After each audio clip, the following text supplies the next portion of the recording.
Welcome back to Motivated with Meg. Megan here. This is season 2, the exercise experiment. In the last episode, we talked about redefining what movement meant to you, because the definitions we have for the words we use matter, and they can get in our way. If for you, exercise and movement has always been a form of punishment, then I recommend going to listen to the last episode as we talk about redefining it so it's more about self-care and joy. For today's episode, I want to start off with a question. When was the last time you moved your body just for the fun of moving it? There was no goal, no calories to count. It wasn't about burning calories in the first place. It wasn't because you had to do it. It was just movement for the pure joy of moving. For some listeners, the answer to that might be today or yesterday. And for others, you might not remember, and that's okay. The goal of today's episode is to help you be open to having some fun, playful movement in your life. Think back to a time when you were younger, when you were a kid, and how you moved your body. You ran because you could, and because you didn't have a car. But you ran because you were a kid, and that's what you do as a kid. You just run around. You climbed trees, maybe you rolled down the hill, you went sledding, you jumped, you biked, you skipped. You did all these things without even thinking about it. You didn't need motivation because the mind hadn't categorized it as punishment or a chore. It was still fun back when you were a kid. Now, as an adult, let's consider what would happen if we were able to go back to that exact same mindset and approach movement and exercise with the curiosity and excitement that you used to as a kid, instead of the obligation and dread and guilt that you probably do now as an adult. So last episode was all about redefining movement. And that's because in this episode, it's about taking that new definition, getting out of your way, and letting yourself go have some fun and be active. Instead of saying to yourself today, I should go to the gym, or I have to go to the gym, you could ask yourself something like, what kind of movement would feel fun and playful today?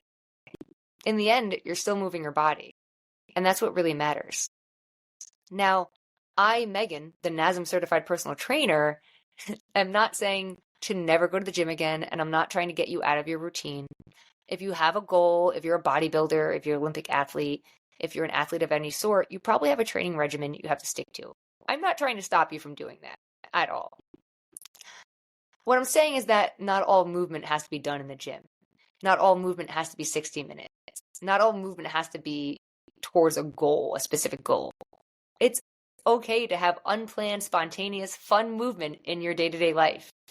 And so that could be anything at all. And just to name a few things, that could be some fun, spontaneous movements that are not gym focused. It could be as simple as putting on a few of your favorite songs and dancing in your house.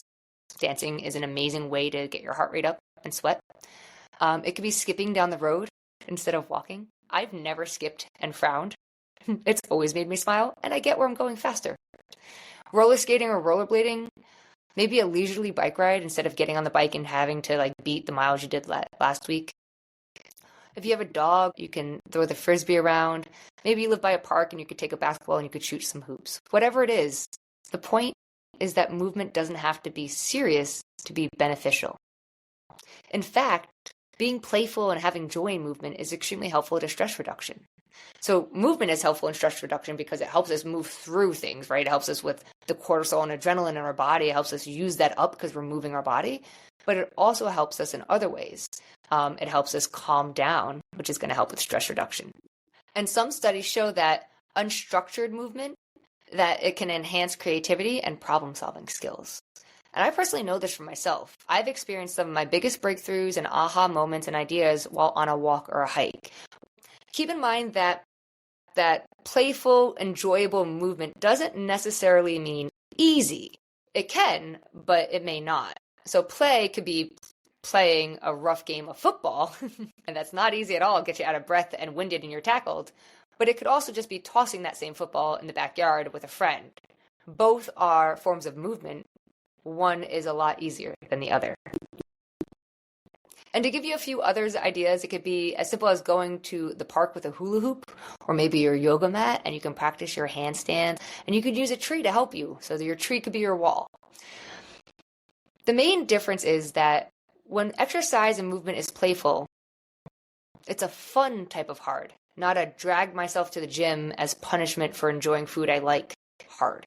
Going forward this week, and as you listen to the episodes of the exercise experiment, the goal really is to let yourself enjoy movement again, to let go of the constant punishment and the guilt trip around it, and to see how you can show up in your life naturally, how your body naturally moves, and what truly feels good to you. So this week, I challenge you to bring play back into movement. Do something that reminds you of how you moved as a kid. It could be anything at all. Maybe it's a game like red light, green light, 1, 2, 3, or it's a sport, or you grab a hula hoop or skip it. Whatever it is, go have fun and give it a try. Then take a moment to notice, how does it feel to move without the pressure, without the guilt? Maybe, just maybe, it even brought a smile to your face. I'd love to know what you chose. And if this episode sparks something in you, share it with a friend who needs a reminder that movement can be fun again. I'll post this week's exercise experiment below so you can do that video if you'd like. Until next time, keep experimenting and remember, you can only start from where you are.